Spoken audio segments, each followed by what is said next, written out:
Hello student, तो आइए हम इस वीडियो में करेंगे 24 नंबर से क्वेश्चन का सॉल्यूशंस। इसके पहले वाले पार्ट में हमने आपको 23 नंबर तक क्वेश्चन का सॉल्यूशंस किया था और आज के वीडियो में हम लोग 24 से स्टार्ट करेंगे। तो चलिए स्टार्ट करते हैं। और हाँ बच्चों, अगर अभी तक आपने वीडियो को लाइक नहीं किया है तो प्लीज वीडियो को लाइक कर दीजिए। क्वेश्चन नंबर 24 पढ़िए। Error in volume of a sphere is where error in radius is 2%। देखो बच्चों, कह रहा है कि आपसे कि रेडियस में एरर कितना है 2% का, मतलब कि डेल्टा आर बट्टे आर इंटू 100 ये कितना दिया हुआ है 2%। और आपसे वॉल्यूम में पूछा हुआ है एरर डेल्टा भी बट्टा भी इंटू 100 यह कितना आएगा ये बताना है। तो मेरे प्यारे बच्चों, सबसे पहले तो आप वॉल्यूम का फॉर्मूला लिखो। तो वॉल्यूम का फॉर्मूला कितना होता है स्फीयर का 4/3 पाई आर क्यू होता है, सॉरी यहाँ पे। अब इसको अगर हम लिखें ना इस फॉर्म में, रिलेटिव एरर के फॉर्म में या परसेंटेज एरर के फॉर्म में, तो कितना लिखेंगे डेल्टा भी बट्टा भी into 100 equal to constant quantity को नहीं लिखते हैं, आपको बता चुके हैं। तो ये 4/3 पाई सभी कांस्टेंट हैं। यहाँ पे आर के पावर कितना है 3, तो पावर आगे चला आता है और डेल्टा आर बट्टा कितना हो जाएगा यहाँ पे आर इंटू 100 यह वैल्यू। अब देखो डेल्टा आर बट्टे आर इंटू 100 उसका मान कितना दिया है 2%। तो यहाँ पे रख देंगे 3 इंटू 2 दैट मीन्स 6% चलाएगा। ओके, तो यह 6% क्या है बच्चों वॉल्यूम में एरर है। कहाँ लिखा हुआ है बी नंबर में, तो बी क्या होगा आपका सही आंसर होगा। आइए नेक्स्ट क्वेश्चन करते हैं। क्वेश्चन नंबर 25 पढ़िए। Two resistance R1 and R2 equal to given and connected in series then equivalent resistance. सबसे तो पहले आप याद रखो कि जब भी रेसिस्टेंस का ऐसा जुड़ा हो बच्चों सीरीज में, तो उसके इक्विवेलेंट रेसिस्टेंस का वैल्यू कितना होता है R1 प्लस R2 यह होता है। अब देखो यहाँ पे दो रेसिस्टेंस को ऐड करना है, तो उसके अंदर जो एरर आता है वह कितना होता है, दोनों में अलग अलग एरर का सम होता है और उसका जो एक्चुअल वैल्यू आएगा वो कितना आएगा, दोनों को ऐड कर देंगे। तो यहाँ पे R इक्विवेलेंट इक्वल टू चलाएगा। देखो यहाँ पे 100 है और यहाँ पे कितना है 20 है, तो यहाँ पे ऐड करो तो यह कितना आ जाएगा 300, फिर प्लस माइनस इसके एरर को भी ऐड करते हैं तो कितना चलाएगा बच्चों 7 चलाएगा, ऐसे इतना ओम हो जाएगा। तो कहाँ लिखा हुआ है 300 प्लस माइनस 7, ठीक है, ऐसा लिखा हुआ है बी नंबर में। तो बी क्या होगा आपका सही आंसर होगा। आइए नेक्स्ट क्वेश्चन करते हैं। क्वेश्चन नंबर 26 पढ़िए। Area underline on 80 graph, 80 graph मतलब यहाँ पे acceleration time graph gives the. आपसे कहा है बच्चों कि हमारे पास एक 80 ग्राफ है ऐसे, इस पे ए है और इस पे टी एक्सेलरेशन और टाइम है। कोई लाइन है यहाँ पे, तो यहाँ पे इस लाइन के जो एरिया निकालेंगे, यहाँ पे लाइन के अंडर का जो एरिया निकालेंगे ये वाला, इससे हमको क्या मिलेगा। तो बच्चों आपको याद है इससे हमें क्या मिलता है वेलोसिटी मिलता है। ओके, 80 ग्राफ पर जब एरिया निकालते हैं तो वेलोसिटी, तो कहाँ पे दिया हुआ है ए नंबर में, तो ए अपना सही आंसर होगा। आइए नेक्स्ट क्वेश्चन करते हैं। क्वेश्चन नंबर 27 पढ़िए। व्हिच स्टेटमेंट इज ट्रू, इसमें से कौन सा स्टेटमेंट ट्रू है ये आपको बताना है। कह रहा है कि negative vector must be anti parallel. आपसे कहा है कि बच्चों नेगेटिव वेक्टर क्या हमेशा पैरेलल वेक्टर होगा। सबसे पहले तो आप ये देखोगे कि नेगेटिव वेक्टर पैरेलल वेक्टर नहीं होता है, क्योंकि नेगेटिव वेक्टर में मान लो कि ये वेक्टर b है और इसका नेगेटिव वेक्टर निकाले तो क्या आएगा बच्चों -b होगा। तो इसमें डायरेक्शंस क्या होता है अपोजिट हो जाता है, तो ये तो पैरेलल हो नहीं सकता है, ये तो एंटी पैरेलल हो गया, इसलिए पहला स्टेटमेंट क्या हो गया गलत हो गया। दूसरा पढ़िए। Anti parallel vector must be negative vector. कराए कि एंटी पैरेलल वेक्टर मस्ट मतलब कि ऑलवेज का मतलब यहाँ पर सिंबल है, तो बच्चों मस्ट तो नहीं होगा, ठीक है, क्योंकि एंटी पैरेलल वेक्टर में मैग्नीट्यूड कुछ भी हो सकता है।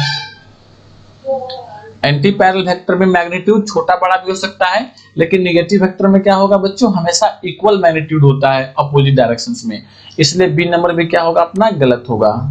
लिखा है कि बोथ आर ट्रू, क्या दोनों सही है? तो गलत है। और नॉन ऑफ दीज, तो डी नंबर क्या होगा हमारा? सही आंसर हो जाएगा। अच्छा, सही आंसर क्या होगा इसमें? तो आप कह सकते हैं कि जो निगेटिव वेक्टर होता है ना, वह क्या होता है? हमेशा एंटी पैरेलल वेक्टर होता है। तो negative vector must be anti parallel, अगर ऐसा लिखा होता तो हम सही करते। ओके, आइए नेक्स्ट क्वेश्चन देखते हैं। क्वेश्चन नंबर 28 पढ़िए। Dimensional formula of 2 pi into L बट्टा जी, इसका डायमेंशनल फार्मूला आपको बताना है कि कितना होता है। तो मेरे प्यारे बच्चों, यह किसका फार्मूला है? टाइम पीरियड का फार्मूला है ना। बताए थे आपको कि टाइम पीरियड का फार्मूला क्या होता है? 2 पाई इंटू एल बट्टा जी होता है। तो देखो टाइम पीरियड का क्या होता है? ये टाइम ही है, तो क्या हो जाएगा? ओनली टी हो जाएगा। तो m0 इसको स्टैंडर्ड फॉर्म में लिखोगे ना, तो m0 l0 t, कहाँ लिखा हुआ है ऐसा? m0 l0 और ऐसा कहीं लिखा हुआ नहीं है। तो बच्चों डी नंबर क्या होगा आपका? सही आंसर होगा। आइए नेक्स्ट क्वेश्चन करते हैं। Question number 29, which of following is true, इसमें से कौन सा ट्रू है? और यहाँ पे एक डायग्राम दिया हुआ है, इस डायग्राम को देख करके आपको बताना है। देखो यहाँ पे डिस्प्लेसमेंट और टाइम का ग्राफ है, ओके, और यहाँ पे ए बी दो ऐसा दिया हुआ है, मतलब कि लाइन, और आपको देखना है, बताना है। वेलोसिटी में दिया है रिलेशंस। तो बच्चों आपको मालूम है कि इसका जो एंगल है ये ज्यादा है ए के कंपेयर में, तो हम कह सकते हैं कि बी वाला बॉडी का स्लोप ज्यादा होगा ए के कंपेयर में, और स्लोप जिसका ज्यादा उसका वेलोसिटी भी ज्यादा, यानी वी बी जो होगा वह ग्रेटर देन वी ए होगा। देखो ऐसा कहाँ लिखा हुआ है? V B is greater than V A, B number में लिखा हुआ है ना ये वैसा, तो बी क्या हो जाएगा आपका? सही आंसर हो जाएगा। आइए नेक्स्ट क्वेश्चन करते हैं। क्वेश्चन नंबर 30 पढ़िए। Light year is unit of, बच्चों लाइट ईयर किसका यूनिट है? देख लो यहाँ पे लिखा है कि velocity, distance, mass and angle, तो ये किसका यूनिट है बच्चों? डिस्टेंस का। ओके, तो इसका बी सही आंसर होगा। आइए नेक्स्ट क्वेश्चन करते हैं। देखो बच्चों, तो क्वेश्चन नंबर 31 पढ़ते हैं। यहाँ पे करा है कि डिफरेंशियल कोफिशिएंट ऑफ, देखो यह क्वेश्चंस बच्चों ऐसा नहीं है, ठीक है, ये थोड़ा सा इसमें मिस्टेक है। क्वेश्चन में क्या कहा गया है? यहाँ पे साइन एक्स इंटू ई एक्स, इस पूरे का हमें क्या करना है? डिफरेंशियल कोफिशिएंट निकालना है, यानी इसको एक बार डिफरेंशिएट करना है आपको। तो मान लो कि यह y है और यहाँ पे dy अपॉन dx निकालोगे तो कितना चलाएगा बच्चों? e के पावर x, और यहाँ पे sine x plus cos x आएगा। आप इसे कर लेना, इतना ही आएगा डिफरेंशियल कोफिशिएंट, और डी नंबर क्या होगा इसका? सही आंसर हो जाएगा। आइए नेक्स्ट क्वेश्चंस करते हैं हम लोग। क्वेश्चन नंबर 32 पढ़िए। 2 pi by 3 pi by 2 is equal to how many degree, मतलब कि ये जो रेडियन में लिखा हुआ वैल्यू, उसका वैल्यू कितना डिग्री होगा, ये आपसे पूछा गया है। बच्चों आपको याद है कि रेडियन को डिग्री में कैसे बदलते हैं? तो ये 3 पाई बाई 2 है, इसको हमें डिग्री में बदलना हो तो 180 बाई पाई से मल्टीप्लाई करते हैं, तो ये पाई कैंसिल, इससे मल्टीप्लाई करेंगे तो ये 90 चलाएगा, और यह कितना हो जाएगा बच्चों? 270। देखो ऐसा कहाँ लिखा हुआ है? ए नंबर में, तो ए होगा अपना सही आंसर। क्वेश्चन नंबर 33 यानी 33 पढ़िए। लिखा हुआ कि 540 डिग्री इज इक्वल टू, यानी 540 डिग्री कितना रेडियन के बराबर होगा? जस्ट इसको उल्टा करना है बच्चों, 540 है ना, इसमें मल्टीप्लाई करना है आपको पाई बट्टे 180 से।